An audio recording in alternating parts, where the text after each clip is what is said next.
दिल के बनावे के पड़ी रामदेव बाबा से कह के,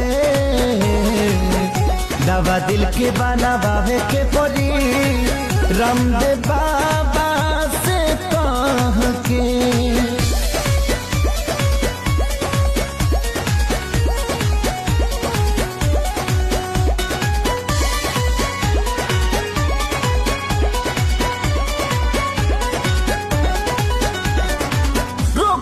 ऐसन वियोग के धरैलस जहर भी खैनी असर नाही कैला।